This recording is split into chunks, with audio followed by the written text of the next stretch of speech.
There is one of the oldest Italian streets inside there. All the little shops and little cafes, and people seem like they know each other. I'm just thinking about how lucky we are to be able to get up here and see this immense beauty.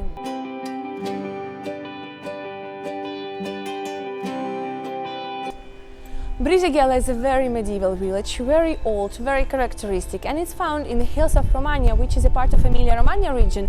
And actually Emilia and Romagna used to be two very different regions before being united into one. And today, despite being the same region, they are still so different. They have different dialects, different cuisine, different traditions, and I think even the villages, the towns are quite different. If you saw our episode from Dozza or from Castelvetro and medieval towns near Modena, you can see, and you will see later, that this place is very different from them.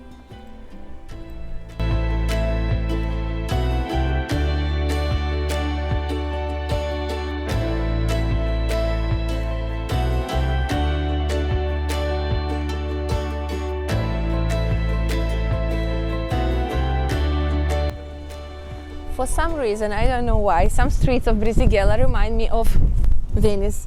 And I don't know, tell me if you feel the same way about the streets.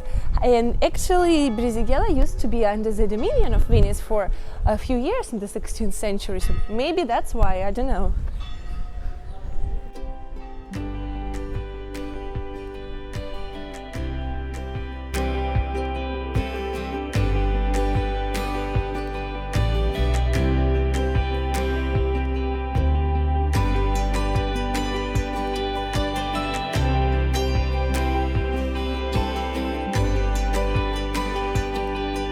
Can you see those empty spaces in those houses?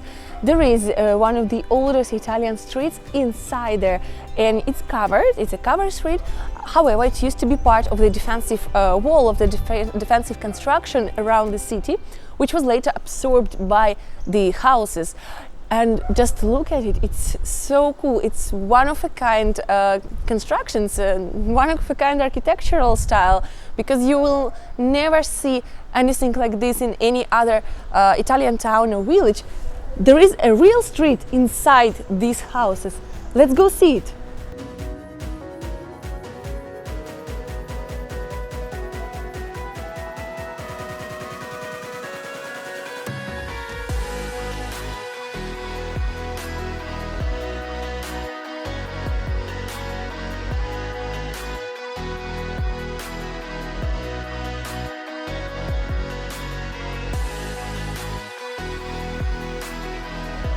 Look at this door, guys. It looks like it's hanging up in the air because there is no stairs, no nothing here, but it looks really interesting. Oh my god, look how spectacular this street is. Can you realize that this is a real street? It has house numbers. It's called Via degli Asini, which means the street of donkeys, and it's called this way because in the Middle Ages this street and these houses were inhabited by carters, and they've been running their donkeys, transporting plaster, which this area is known for, and so this is where this street takes its name from. But just look at how spectacular this street is. It's very uneven, the pavement is so uneven, and it's very low, the ceiling. I mean, I'm pretty tall, okay, but the ceiling is quite low. And there are so many small old doors in areas. It's spectacular, and you can have a look at the street from here. I love it.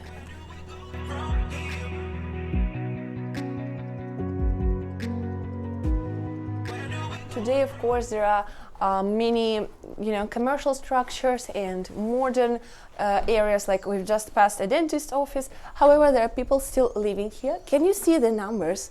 As I told you before, the houses have their numbers as in any other street. And so, yeah, many people still live here. I think here probably it is a normal house with surnames. Just can you imagine living here? I mean, I don't have a problem, but someone taller than me would probably had a problem here because the ceiling here is incredibly low. And while filming, we met this kind gentleman who's told us a story of this original door that has never been replaced since the creation of the street.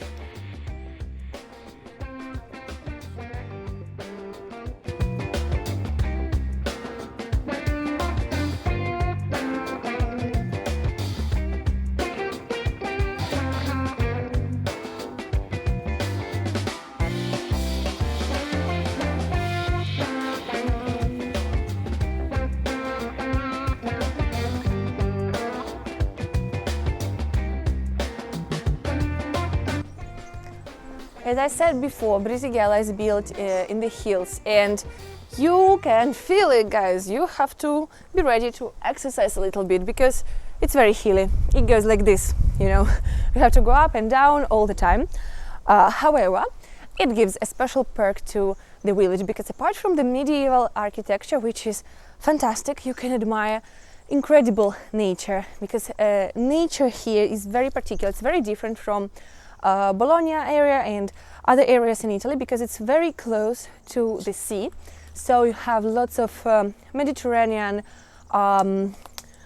trees and flowers, and the nature is kind of typical for the Mediterranean area, and at in the same time it's hilly, so it's very particular and very, very beautiful. I would highly recommend you to visit this place. Even if you're not a huge fan of walking in the cities, you will admire the nature. If you like both, you will enjoy both. If you like the city, you'll have a nice, cute medieval village.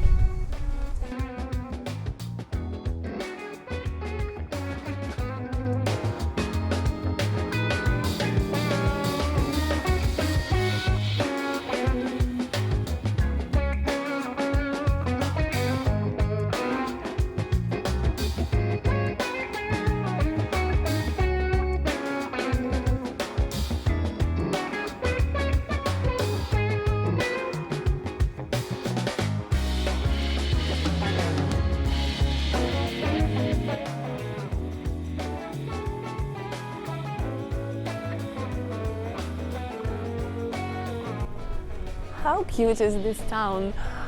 It's so charming. It has all the little shops and little cafes, and people seem like they know each other, you know, they know everyone in this place, and it's so charming. Look at the architecture, look at this place. It's so different from what we've seen before in the medieval towns.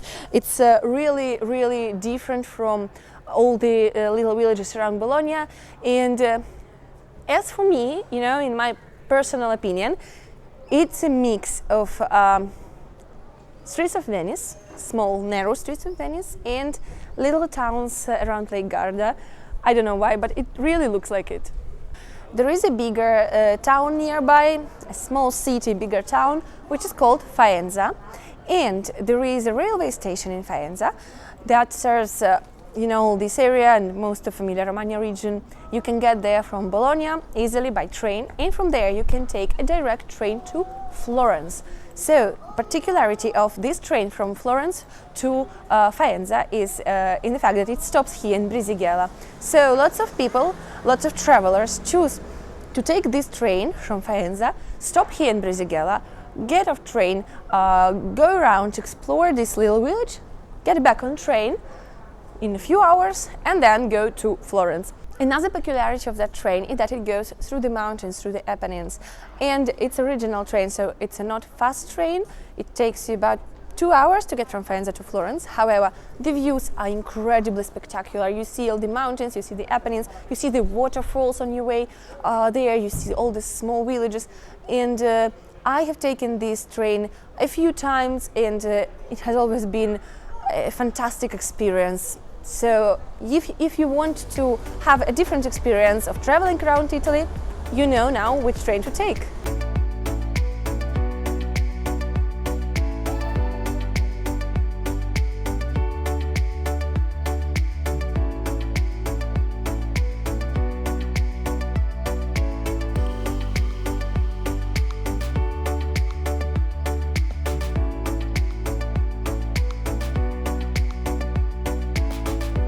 There is another peculiar thing about Brizighela. In the 16th century, a manuscript, originally written in Arab, was translated into Latin here, and its name is Pikatrix. So what Pikatrix is? It was one of the first ever written esoteric manuscripts. So it's been describing some ancient philosophies and esoteric practices, and as you can imagine, it's been prohibited for a very long time. However, it is documented that the first official translation by an anonymous author was made here in Brizighela. Very particular place, isn't it? A teeny tiny village with lots of history and interesting peculiar facts about it and curiosities. And they even have a wine, Pignoletto, which is a type of wine here that is produced locally, that is called, obviously, Pikatrix. Look at this cute garden. I don't know if it's a garden or not, but it looks like a garden, and it's very particular. I want to go and explore it.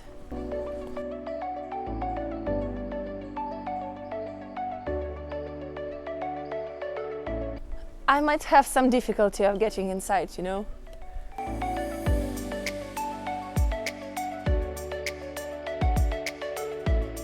How cute is this place?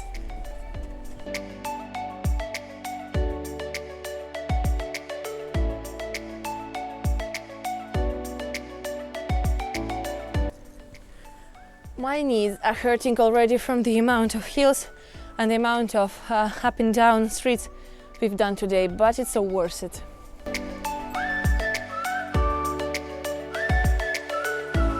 Can you see the clock tower behind me?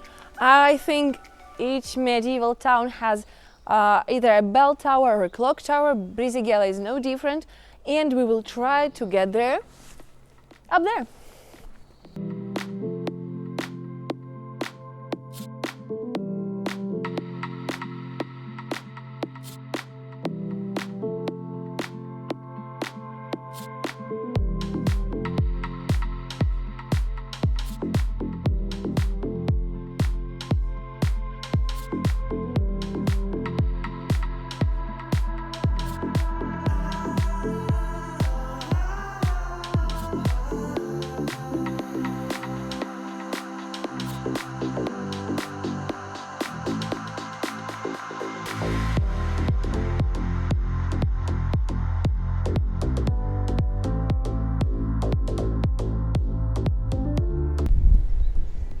The views here are insane. I'm just thinking about how lucky we are to be able to get up here and see this immense beauty. And think of people who live here nearby, who can enjoy all of this natural beauty every day. It's incredible how beautiful is this view.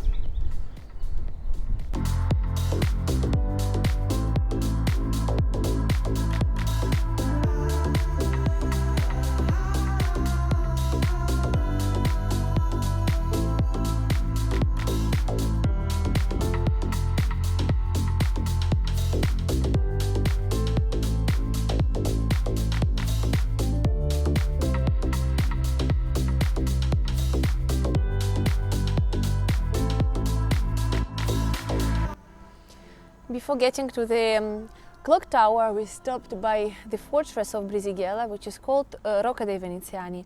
As you may remember, I said that Brizighela was under the dominion of Venice for a few years. This fortress, however, was built by the Manfredi family, who was a very powerful family from Faenza, a bigger town nearby. And soon in the 16th century, it was conquered by Cesare Borgia.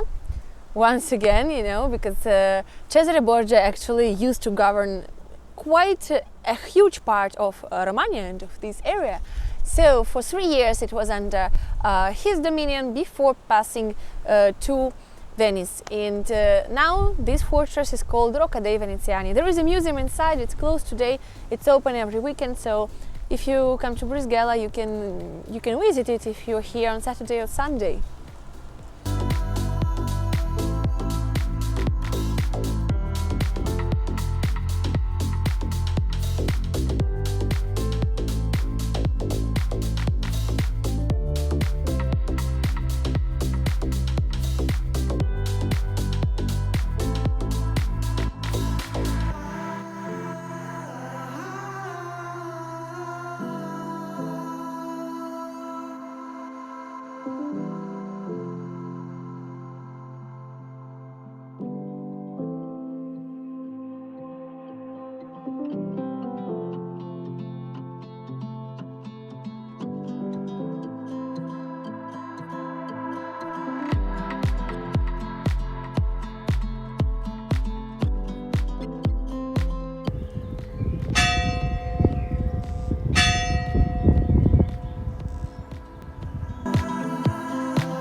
Another cool thing about this place, apart from having stunning views over the hills and the village itself, is the view of the fortress.